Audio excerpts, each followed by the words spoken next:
오늘 우리에게 주시는 하나님의 말씀은 로마서 14장 1절부터 12절까지의 말씀입니다. 주님의 말씀 제가 대독해서 읽도록 하겠습니다.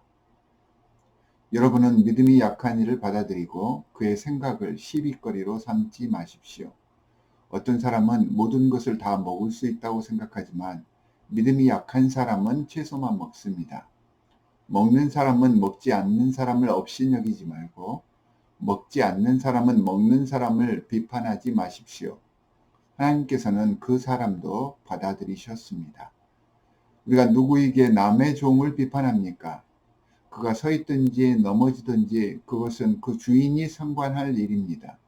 주님께서 그를 서 있게 할 수 있으시니 그는 서 있게 될 것입니다. 또 어떤 사람은 이 날이 저 날보다 더 중요하다고 생각하고 또 어떤 사람은 모든 날이 다 같다고 생각합니다. 각각 자기 마음에 확신을 가져야 합니다. 어떤 날을 더 존중히 여기는 사람도 주님을 위하여 그렇게 하는 것이요. 먹는 사람도 주님을 위하여 먹으며 먹을 때에 하나님께 감사를 드립니다.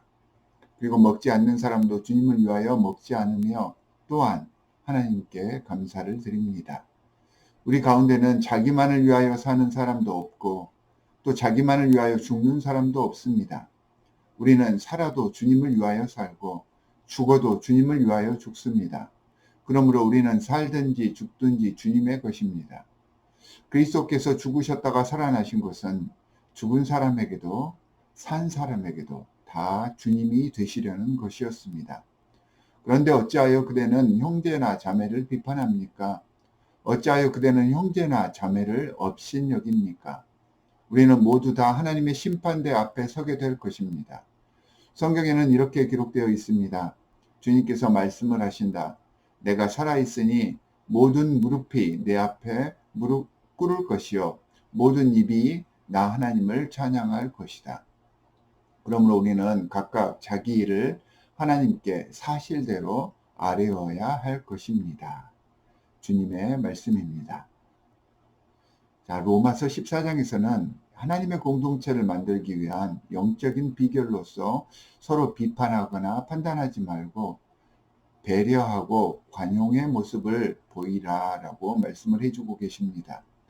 우리가 하나님의 자녀로서 일상이나 모든 하나님의 사역에 임하기에 앞서서 가장 먼저 해야 할 것이 바로 이 배려하는 예수 그리스도의 마음이라는 그러한 의미이죠. 1절 말씀에 보면 믿음이 약한 이를 받아들이고 그의 생각을 시비거리로 삼지 말라고 하십니다. 자, 그렇다면 어떤 사람이 믿음이 약한 사람입니까?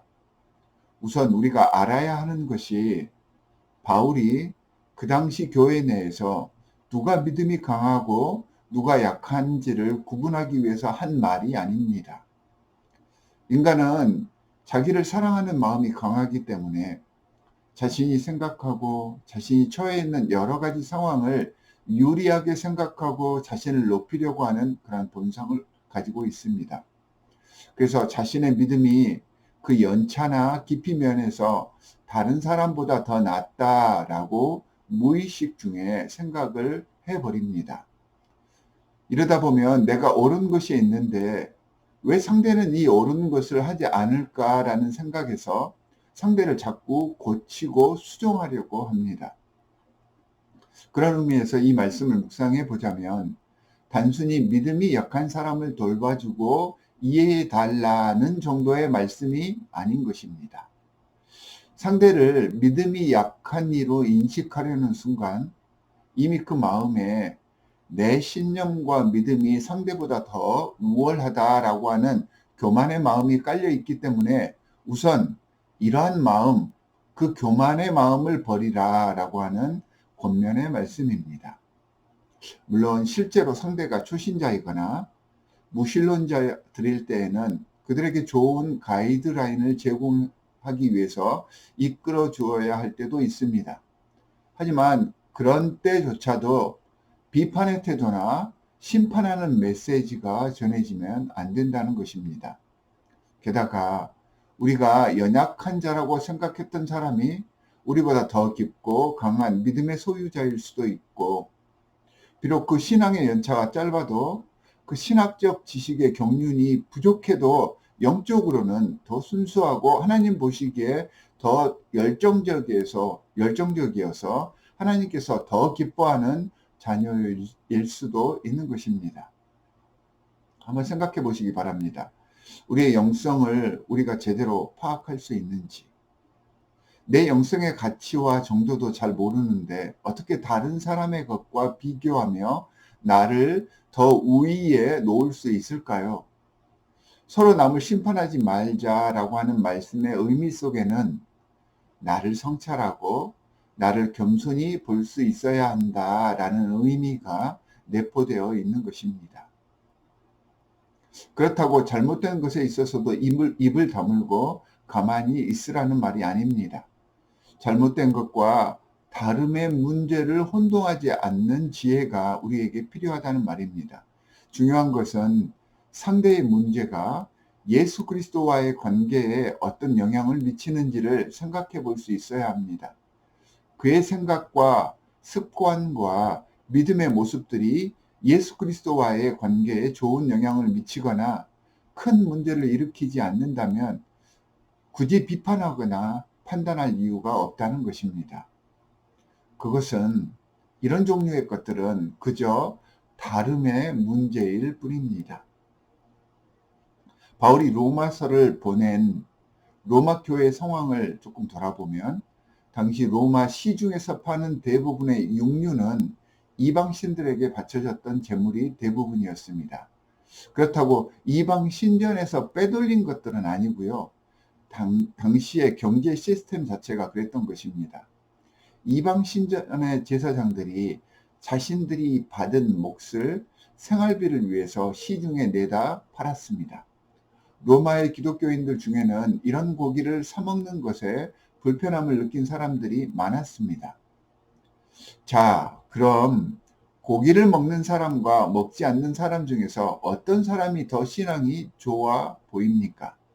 언뜻 보기엔 고기를 먹지 않은 사람이 신앙이 더 좋아 보이지만 2절 말씀에서 사도 바울은 어떤 사람은 모든 것을 다 먹을 수 있다고 생각하지만 믿음이 약한 사람은 채소만 먹습니다 라고 말하면서 오히려 가리지 않고 먹을 수 있는 사람이 더 믿음이 좋다라고 말하고 있습니다. 예수님도 그러셨잖아요. 예수님의 이런 모습을 보고 종교 지도자들이 비방하면서 먹기를 탐하고 포도주를 즐기는 사람이다 라고 손가락질을 했습니다. 뭐 이렇게 말씀하시니까 술, 담배 하시는 성도분들은 마치 최고의 면죄부를 받은 것처럼 생각하실 수도 있겠는데 뭘 먹을 수 있고 뭘 먹을 수 없다의 문제가 아닙니다. 그런 것에 대한 면죄부가 아니라는 말이죠. 바로 이어지는 말씀에서 말씀의 본질이 나타납니다. 먹는 사람은 먹지 않는 사람을 업신여기지 말고 먹지 않는 사람은 먹는 사람을 비판하지 마십시오. 하나님께서는 그 사람들도 받아들이셨습니다. 물론 지킬 것은 잘 지키고 나로 인해서 상대가 실족하지 않도록 주의할 수 있어야 합니다. 하지만 이런 부수적인 일로 서로를 정죄하고 서로에게 거치는 자들이 되지 말자는 그런 의미입니다. 사람마다 루틴이라는 것이 있습니다. 음식이 되었건 일상의 징크스가 되었건 인간 자체가 불완전하기 때문에 이런저런 습관을 통해서 안정을 꾀하려 하고요. 조금씩 차이는 있겠지만 이런 모습들이 모든 사람이 가지고 있는 모습입니다. 그 기본과 본질적인 것에 문제가 있는 것이 아니라면 상대에 대해서 관용을 베풀라는 이야기입니다. 중요하지 않는 것에 쓸데없는 의미를 두어 상대를 비판할 이유가 없다는 것이죠. 17세기의 신학자 루퍼투스 멜데니우스는 본질적인 것에는 일치를, 비본질적인 것에는 관용을, 그리고 모든 것에는 사랑을 이라는 슬로건을 내걸었습니다. 이런 상황에 적용할 수 있는 귀한 슬로건이 아닌가 생각을 합니다. 사람들은 자기가 서 있는 땅만이 안전하다고 주장하고 살고 있습니다. 하지만 내가 서 있지 않는 다른 땅에도 나보다 더 안정감을 느끼며 사는 다른 사람들이 얼마나 많은지, 돌아볼 수 있어야 합니다. 그리스도와 참 관계의 문제가 아니라면 서로를 배려하고 교류하며 더 깊고 풍성한 믿음의 자세를 만들어갈 수 있어야 합니다. 제가 신학교 다닐 때 이 다름의 문제에 대해서 깨우쳐 주신 교수님이 계십니다. 그 교수님께서는 자신을 이렇게 소개하셨습니다. 저는 세례에 관해서는 미국 장로교의 주장을 따릅니다. 성경의 해석은 현대에 대두되고 있는 독자 반응 비평을 따르고 세대주의적인 주장을 경계합니다. 교회 예식에 대해서는 천주교의 예배가 더 정서적으로 맞고요. 구원론과 종말론은 어거스틴과 칼빈의 무천년주의를 기초로 하고 있고 사회를 대하는 실천신학은 감리교를 따릅니다. 그리고 하나님의 전지전능하심을 이해할 때는 포스트 모던 철학을 따르고 있습니다. 그래서 저는 그리스도인입니다. 라고 말씀을 하셨습니다. 그러면서 이어서 저는 독립교단에 소속되어 있는데 그렇다고 우리 교단의 성서 해석이나 교리 중에 동의하지 않는 부분들이 그래서 있습니다. 하지만 완벽한 교단은 없습니다. 각 교단은 신앙적으로 장단점이 있고 서로 배워야 한다고 저는 생각을 합니다.